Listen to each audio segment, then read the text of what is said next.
오늘도 잘 오셨습니다. 이 시간에 교회 안 오고 뭐 하겠습니까? 집에서 편안히 쉴 수 있겠죠. 또 친구들 만날 수 있겠죠. 그러나 지금은 마지막 추수의 때입니다. 이때를 여러분 예배하면서 준비하신 여러분 되기를 축원합니다. 오늘 마리아 여선교회 헌신 예배인데요. 성경에 마리아가 너무너무 많이 나와요. 오늘날로 따지면 뭐 영순이 뭐 이 정도에 되는 이름이에요. 뭐 순자 이런 이름인데 너무 마리아가 많아서 저도 성경에 마리아 그러면 여러 사람이 갑자기 떠오르는데 그 로마서 16장에 바울의 동역자 중에 마리아가 있었어요. 근데 그 마리아에 대해서 로마서 16장이 이렇게 표현하거든요. 주 안에서 많이 수고한 마리아 이렇게 나와요. 여러분 우리 마리아 여성교회 주 안에서 많이 수고하시기 바랍니다. 근데 그 수고하다라는 말이 헬라어로 코피아오예요. 자, 얼마나 수고했냐면 코피 터지게 수고했습니다.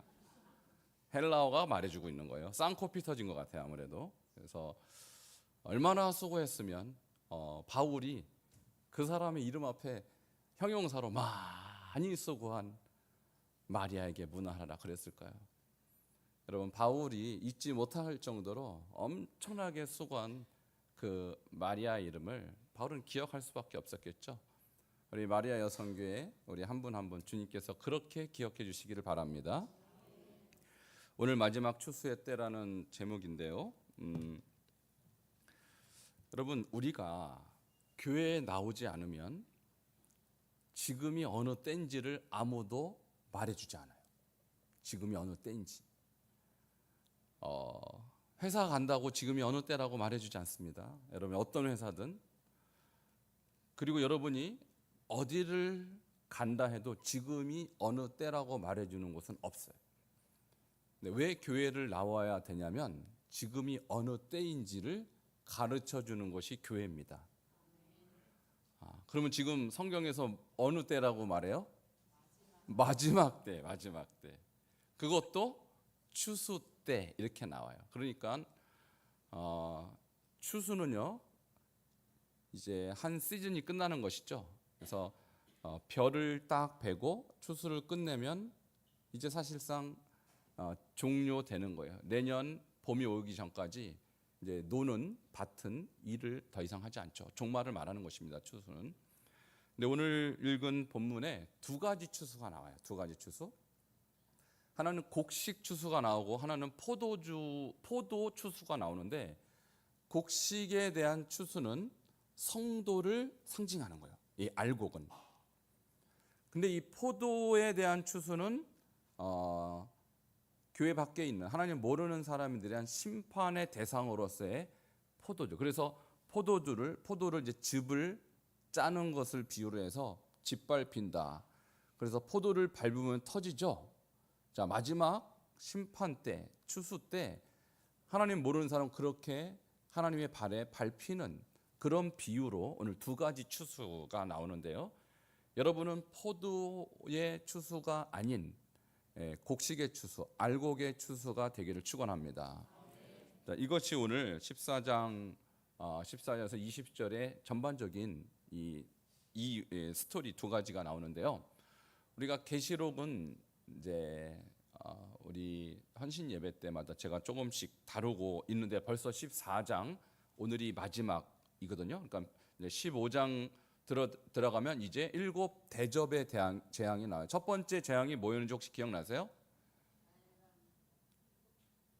계시록에 3개의 재앙이 나오는데 첫 번째는 7 인을 떼는 재앙. 까먹으셨군요. 그래야 설교할 만 나죠. 제가 여러분 다 기억하면 제가 무슨 설교를 하겠어요. 자, 첫 번째 재앙은 무슨 재앙? 7 인을 떼는 재앙은 6장부터 8장 5절까지예요. 두 번째 재앙은 7 나팔을 부는 재앙. 오늘 14장 끝절까지 하니까 오늘까지가 7 나팔을 부는 재앙에 대한 이야기입니다. 그리고 15장부터는 7 대접을 쏟는 재앙이 나와요. 이 세 개의 재앙이 각각 다른 재앙이 아니라 같은 것인데 어떠한 성격을 다룹니다. 일곱 인을 떼는 재앙은 혹시 기억나십니까? 어떤 이야기를 다루고 있죠? 재앙의 예고편. 그것마저 잊어버리셨군요. 시간이 꽤 많이 지난 것 같습니다. 세상의 심판을 처음으로 공개하는 예고편이라고 말씀드립니다. 예고. 우리가 영화 보기 전에 예고편 짧은 거 보잖아요. 2분짜리 이런 거 보면 이런 내용이구나 하고 살짝 보여주는 재앙이 일곱 인을 떼는 재앙이에요. 그러면 두 번째, 일곱 나팔을 부는 재앙은 어떤 거라고 혹시 기억나십니까? 그렇죠. 재앙이 시작되었다고 선언하는 설교예요. 심판이 시작되었다고 이제 시작을 알리는 그런 것입니다. 그래서 오늘 우리가 이제 14장의 마지막 6절, 7절을 볼 텐데 여기에 이제 심판이 어떻게 되고 있는지에 대한 이제 얘기가 나옵니다. 근데 이것은 시작에 불과하고요. 이제 다음 달에 우리가 일곱 대접 재앙이 나올 텐데 그때부터는 본격적으로 재앙에 대한 얘기가 나와요. 심판에 대한 얘기. 그러니까 지금까지는 어떻게 보면은 굉장히 서론적인 얘기를 한 거고요. 마지막 세 번째 일곱 대접을 쏟는 재앙은 뭐라고요? 실제적인 총 과정을 다 얘기합니다. 그러니까 다음 달부터 여러분 기대하시라. 뭘 기대해야 될까요? 재앙에 대해서 여러분 이제 제대로 아는 거예요. 그러면은 시간표, 우리가 교회에 와야만 지금이 어느 때인지를 알 거 아닙니까? 그죠? 근데 그 지금의 때에 대해서 정말 정확하게 설명한 것이 15장부터 19장까지. 그리고 20장, 21장은 새 하늘과 새 땅, 천국에 대한 얘기예요. 그러니까 사실은 계시록의 하이라이트는 15장부터 19장이에요. 근데 드디어 14장이 끝났기 때문에 다음 달 15장 할 때는 여러분이 정말로 정신 바짝 차리고 지금이 어느 때인지를 배울 수 있게 될 것입니다. 자, 그러면 오늘 이 말씀을 나누기 전에 여러분 다시 한번 복습 차원에서 지금 계시록에서 나오는 중요한 이 용어들이 있는데 이 용어들이 이단들이 하도 잘못 해석해서 계시록을 많은 성도님들이 잘 모르는데요. 이 용어들을 정확하게 기억을 하셔야 돼요. 그래서 제가 다시 한번 정리해 드릴게요. 계시록에 등장하는 중요한 용어들은 첫 번째, 이마에 인침받은 자 14만 4천은 누구인가? 그죠? 이마에 인침받은 14만 4천. 이 사람만 구원받습니다. 그런데 이단들은 14만 4천을 숫자로 못을 박아서 상징이 아닌 실제 14만 4천 명으로 이해를 합니다. 그래서 통일교든지 이만희, 신천지라든지 어떤 이단도 자기네 집단에 들어와야 된다고 하는 거예요. 그러니까 그 사람들을 우리가 이단이라고 하는 것이죠. 그래서 14만 4천 명을 숫자로 실제로 인정하는 사람은 다 가짜예요. 다 이단이에요. 거기에 많은 사람들이 혹하고 속게 되는 것이죠. 그럼 14만 4천이라는 그 개념은 구약의 12지파가 있죠. 거기에 12,000명씩을 상징적으로 곱한 숫자가 14만 4천 명. 그러니까 이것은 어떤 의미입니까? 구약적 개념의 구원받은 자의 완전수라는 거예요. 그러니까 이 14만 4천 명인지 14만 5천 명인지는 모릅니다만 상징적인 숫자라는 거예요. 그 숫자가 완전수다. 성경은 7, 12, 14만 4천 다 완전수예요. 그러니까 충만한 숫자를 말하는 것이에요. 근데 여기에 특별히 왜 이마에 인침 받았다고 말했을까?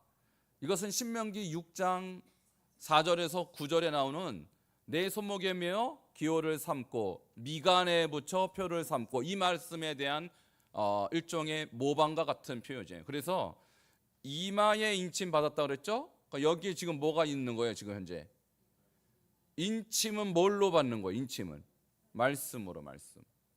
그러니까 여러분 지금 이마에 아무것도 없는 것 같지만 주님은 여러분 이마 속에 뭐가 있는지 알아요.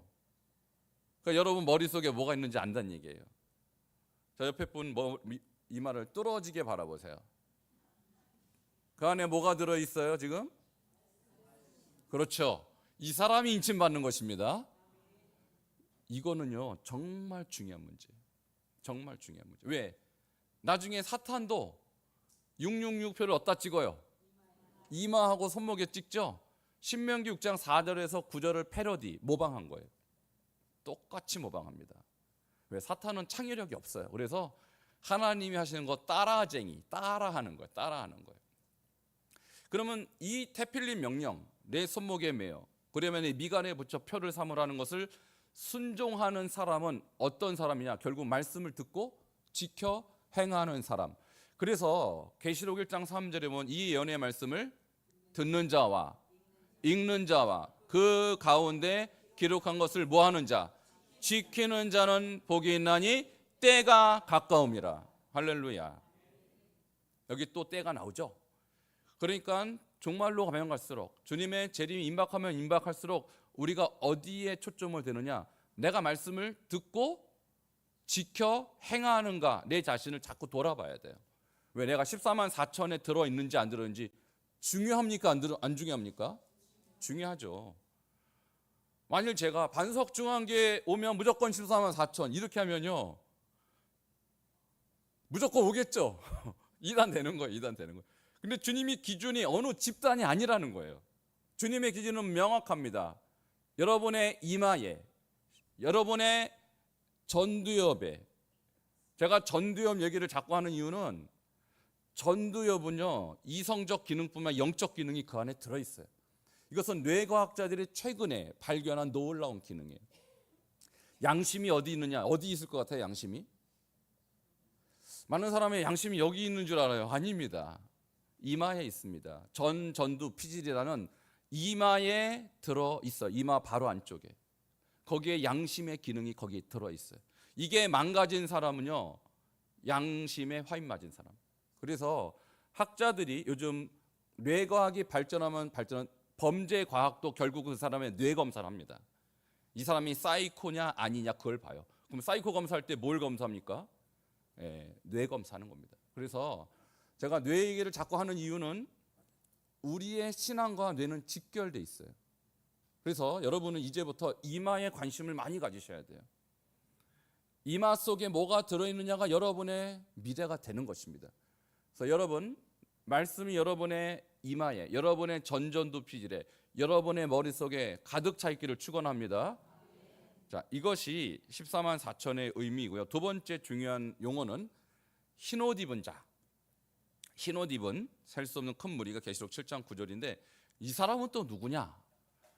아까는 구약적 개념이라면 지금은 신약적 개념의 구원받은 자의 완전수예요. 근데 셀 수가 없다 그랬어요. 큰 무리이기 때문입니다. 셀 수가 없어요. 이 사람들은 누구냐? 구약의 테필린과 똑같이 그리스도의 말씀을 듣고 순종하는 사람. 그러니까 계시록은 신약임에도 불구하고 이 말씀을 읽는 자와 듣는 자와 그 가운데 기록한 것을 지키는 자는 복이 있나니 때가 가까움이라. 성경에서 복 그러면요 두 가지 복이죠. 하나는 위에서 내려주는 축복이고 또 하나는 내면에서 일하는 행복이에요. 근데 시편의 복과 계시록의 복은 내면의 복. 지금 우리가 알고 있는 팔복도 내면의 복. 마카리오스. 하나님부터 오는 영적인 만족과 행복을 말하는 거예요. 이것은 곧 천국을 말하는 것입니다. 여러분 이 신약적 개념과 구약적 개념을 잘 이해하셔야 계시록이 열리는 거예요. 자, 그다음에 세 번째 계시록 중요한 용어 중에 하나가 두 증인이에요. 두 증인. 많은 이단들이 두 증인을 그들의 교주 그리고 교주의 뭐 부인 이런 식으로 설명합니다. 다 사기입니다. 두 증인은 구약의 교회와 신약의 교회를 말하는 것이죠. 마지막 네 번째 두 짐승.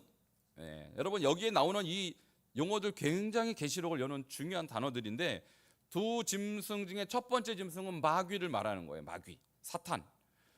그리고 두 번째 짐승이 누구냐? 바로 마귀의 하수인인데 이 마귀의 하수인은요 불특정 다수예요. 특별히 누구라고 볼 수가 없어요. 근데 이 마귀의 하수인이 하는 일은 똑같습니다. 무슨 일을 하냐면 이마에, 자기의 사람들의 이마에 표를 받게 합니다. 이 표가 짐승의 숫자이죠. 666이라고 하는데 666이라는 여러분 숫자는 중요하지 않아요. 이게 666이든 뭐 444든 숫자가 중요한 것이 아니라 어디에 표를 받게 하는 것이 중요해요? 이마에. 이것도 이마라는 것입니다. 그러니까 사탄도 어디를 노리고 있어요? 여러분의 이마를 노리는 거예요. 여러분의 머릿속에 사단의 생각을 집어넣는 것이 사단의 전략입니다. 그래서 하나님 말씀 생각하지 못하도록 사단이 여러분의 생각을 조종하고 장악하고 지금 전 세계를 그렇게 다스리려고 하는, 그것이 나중에 16장 17장에 보면 제가 자세히 설명하겠지만 사탄도 목표는 여러분의 이마입니다. 그래서 이것이 마귀의 태플린, 마귀의 말에 순종하는 자들을 상징하는 거예요. 모든 두 짐승의 사역은 여기에 초점이 있다는 것입니다. 자, 그러면 이제 오늘 본문으로 돌아가서요. 두 가지 추수가 있다고 그랬는데 하나는 알곡, 곡식의 추수요. 또 하나는 포도의 추수인데 알곡의 추수를 먼저 보도록 하겠습니다. 14절입니다. 같이 읽겠습니다. 시작. 또 내가 보니 흰 구름이 있고 구름 위에 인자와 같은 이가 앉으셨는데 그 머리에는 금 면류관이 있고 그 손에는 예리한 낫을 가졌더라. 아멘. 누가 추수를 하냐? 인자와 같으니. 인자라는 것은 예수 그리스도를 말하는 것입니다.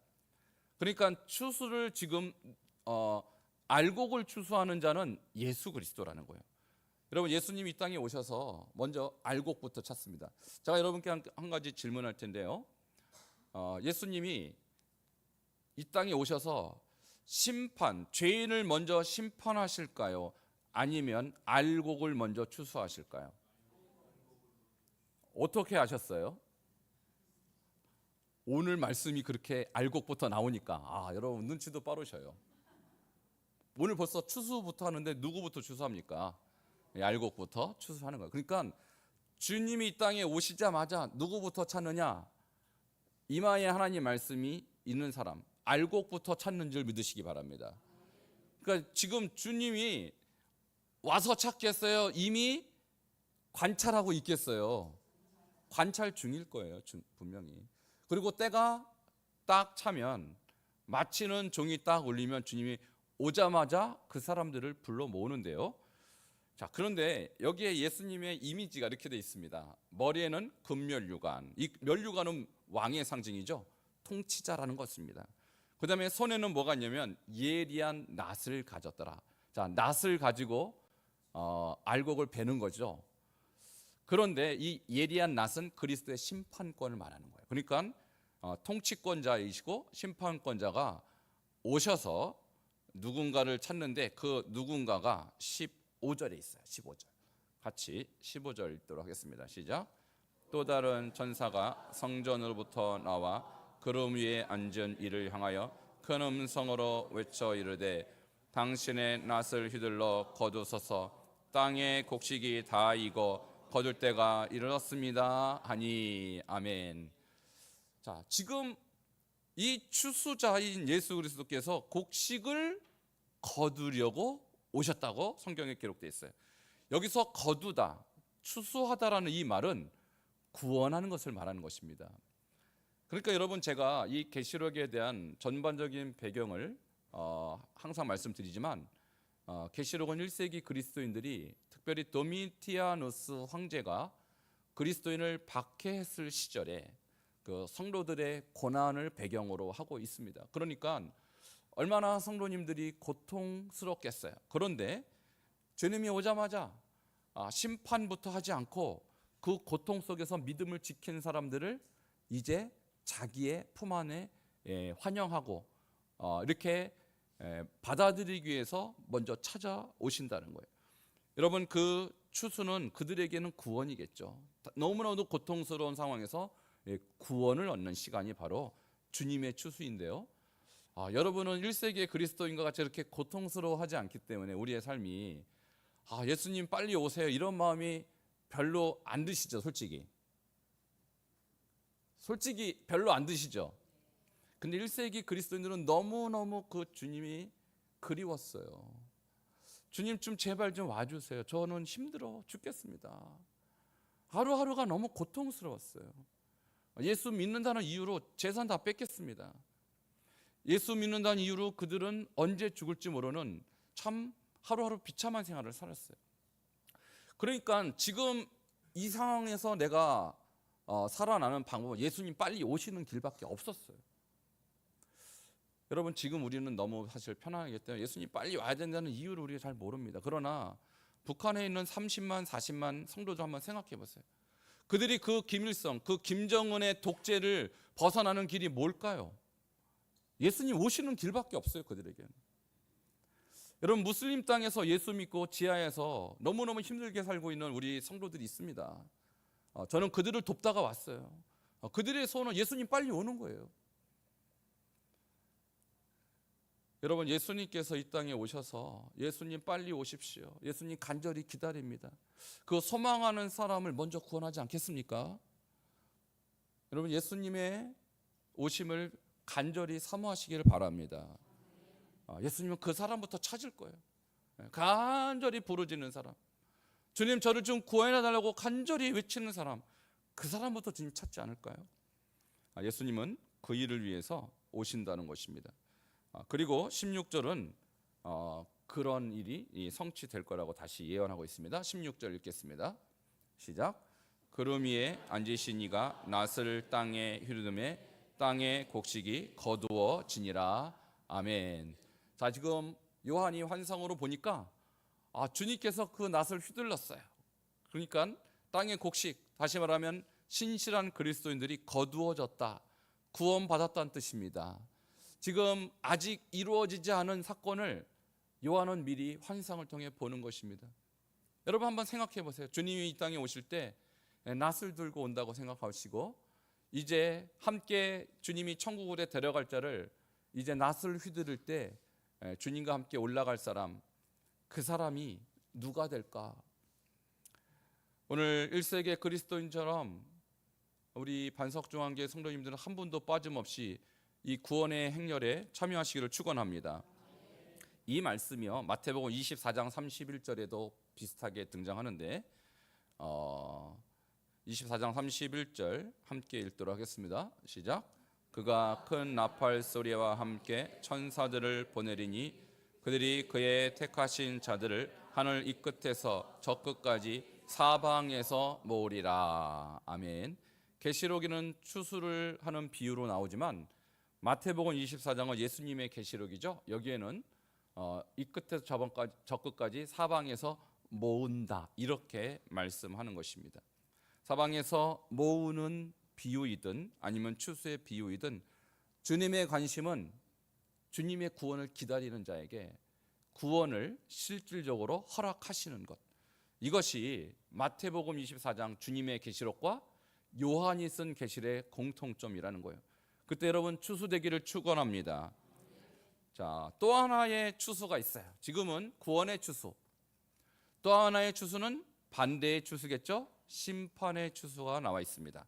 17절, 이번에는 예수님이 아니고 한 천사가 똑같이 낫을 들고 등장합니다.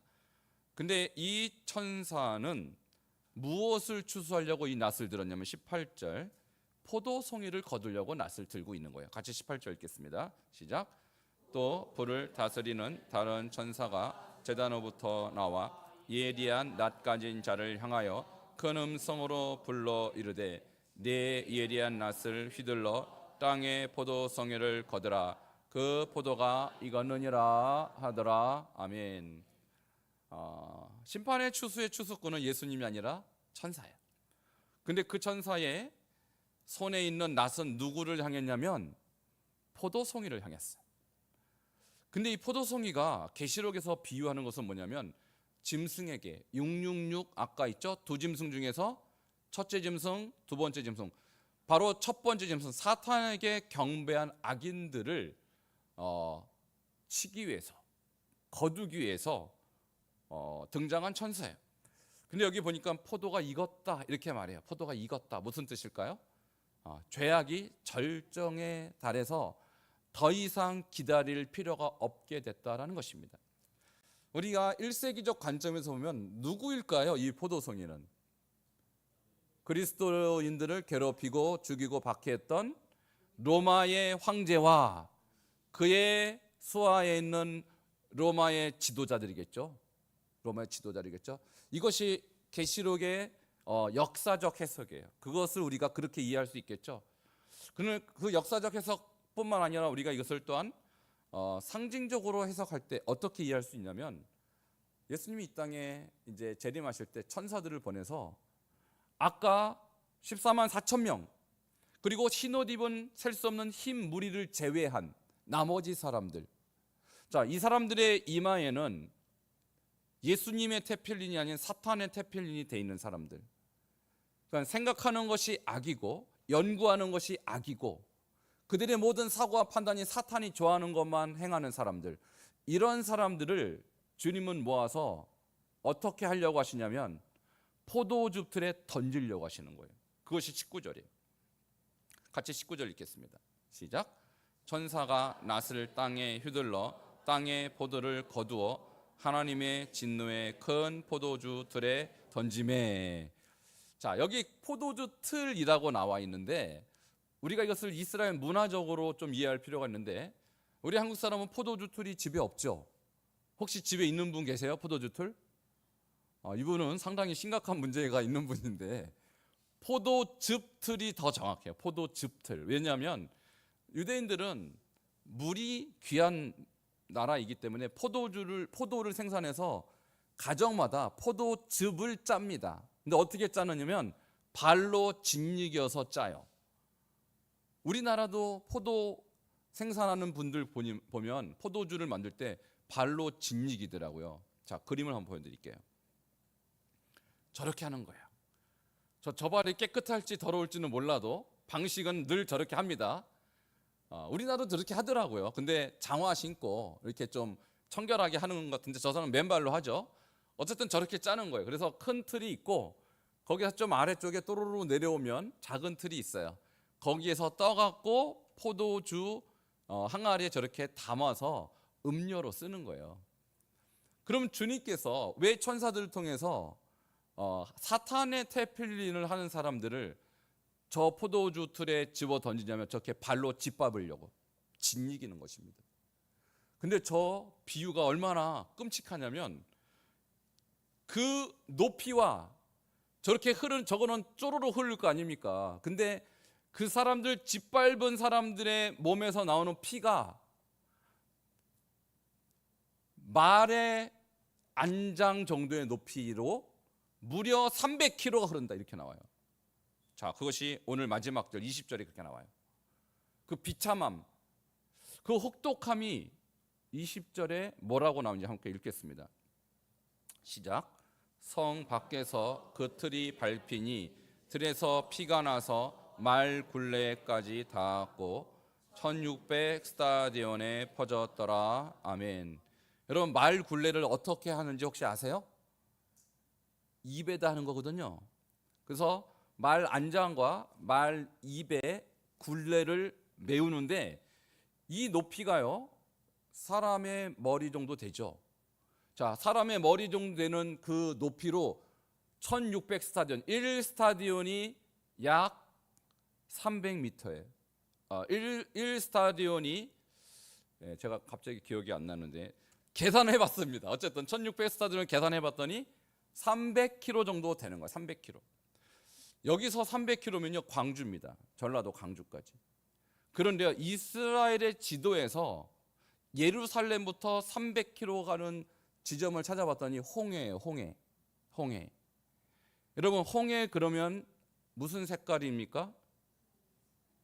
홍이 무슨 홍자예요? 붉을홍, 바다해. 왜 홍해라고 부를까요? 제가 홍해를 가봤습니다만 빨갛지 않아요. 그냥 똑같이 파래요. 근데 이름이 홍해, 레디스예요. 이것은 예언적인 표현입니다. 장래에 그 심판의 혹독함 때문에 300km 정도 되는 강줄기가 흘러서 홍해를 빨갛게 물들인다는 뜻이에요. 무서운 얘기죠. 얼마나 심판이 혹독하면 그런 일이 일어나겠습니까? 자, 여러분이 감이 안 잡히니까 제가 이미지를 한번 보여드릴게요. 자, 저런 일이 일어난다는 거예요. 이제 저 피가 원래는 지금 이집트에 일어난 피 재앙을 사진으로 올린 건데, 그림을 올린 건데, 똑같은 일이 또 일어납니다. 피 재앙인데 이번에는 심판에 의하여 사람의 몸에 사는 피가 저렇게 강이 되어서 무려 300km 흘러서 홍해로 들어간다는 얘기. 여러분, 주님의 말씀은 1.1획도 변함이 없습니다. 반드시 그대로 성취되는 것입니다. 그러면 이 성취될 말씀 앞에서 우리는 어떤 마음을 가져야 되느냐? 절대로 저 포도주 틀에 들어가면 안 되겠죠? 당연한 얘기 아니겠어요? 당연한 얘기 아니겠어요? 그러면 저 포도즙 틀에 들어가는 사람을 제가 다시 한번 정리를 해드립니다. 14만 4천 또는 흰옷 입은 셀 수 없는 큰 무리를 제외하고는 저기 다 들어가는 거예요. 저 포도즙 틀에. 그러면 누가 14만 4천에 들어가는가? 이마에 인침받은 사람들. 그 사람만 14만 4천에 들어가요. 그 사람만 흰옷 입은 셀 수 없는 흰 무리가 되는 거예요. 그러면 14만 4천이든 흰옷 입은 셀 수 없는 큰 무리든 그 사람의 특징이 뭐냐? 그들의 이마에 하나님 말씀이 있다라는 특징입니다. 그들의 생각이 하나님 말씀으로 꽉 차 있다는 특징입니다. 그러니까 제가 여러분께 정말로 이 말씀을 드리는 것은 오늘날 교회가 많고요, 성도도 많아 보여요. 근데 정말로 14만 4천 아니면 흰옷 입은 흰 무리에, 큰 무리에 들어갈 수 있는 사람은 생각보다 많지 않을 수도 있어요. 왜? 주님의 기준이 너무 분명하니까. 예를 들면 장로교를 다니면 14만 4천에 들어갈 수 있습니까? 그럼 우리처럼 감리교를 다니면 14만 4천에 들어갈 수 있습니까? 그럼 순복음을 가야 됩니까? 이건 교단하고 상관없어요. 주님의 기준은 딱 한 가지예요. 이마에 인침받은 사람입니다. 자, 그것은요 추상적인 얘기가 아니에요. 이미 신명기에서 분명히 얘기했어요. 내 손목에 매어 표를 삼고 내 미간에 붙여 표를 삼는, 기호와 표를 삼는 사람. 그러니까 여러분이 하나님 말씀을 경외하고 하나님 말씀을 정말로 생명의 양식으로 여기는 그 사람, 여러분의 생각이 말씀으로 충만하고 여러분의 행동이 말씀의 기초로 하나님 앞에 온전히 나아가는 그 사람이라야 포도즙 틀에 던져지지 않는 거예요. 이것을 믿으시기를 축원합니다. 그래서 예수님이 그렇게 말씀하셨죠. 나도 주여 주여 하는 자마다 다 천국에 들어갈 것이 아니라 오직 하늘에 계신 내 아버지의 뜻대로 뭐하는 자라야, 행하는 자라야 들어가리라. 똑같은 말씀이 누가복음에는 천국에 들어가기를 힘써도 들어가지 못하는 자가 많을 것이다라고 표현했어요. 예수님이 산상수훈 마지막 편에 누구든지 나의 이 말씀을 듣고 행하는 자는 그 집을 반석 위에 지은 지혜로운 사람 같으리니 비가 내고 창수가 나고 바람이 불어 그 집에 부딪히되 무너지지 아니하니 이는 그 집을 기초를 반석 위에 세운 연고라. 그 반석은 말씀입니다. 나의 이 말씀을 듣고 행하지 않는 사람은 그 집을 모래 위에 지은 어리석은 사람 같으리니 비가 내리고 창수가 나고 바람이 불어 그 집에 부딪히되 무너짐이 심하니. 이유는 뭡니까? 기초가 반석 위에 없기 때문에. 반석은 말씀이라고 그랬어요. 그러니까 말씀 없이, 예수 그리스도의 말씀 없이 신앙생활 아무리 오래 해도 주님의 기준에는 미달이에요. 여러분의 생각이 말씀으로 도배가 돼 있어야 돼요.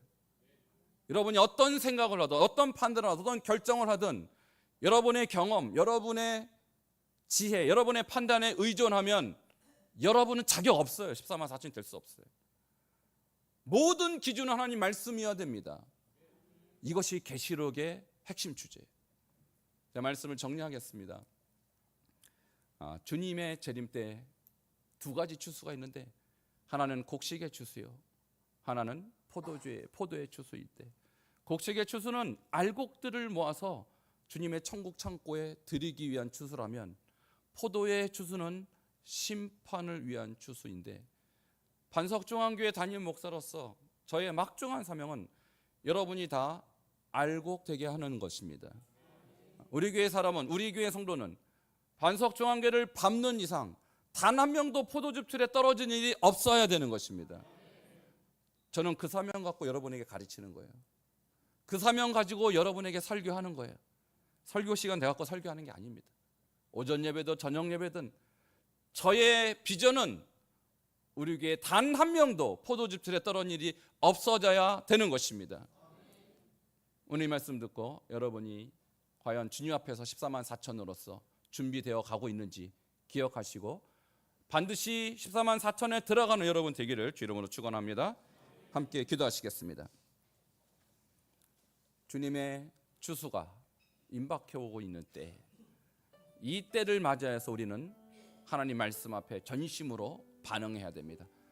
주님 말씀을 읽기도 하고 듣기도 하지만 이 말씀대로 지켜 행함으로 마지막 추수를 준비할 수 있는 복된 우리 자신 될 수 있도록 함께 주여 부르짖고 기도하겠습니다.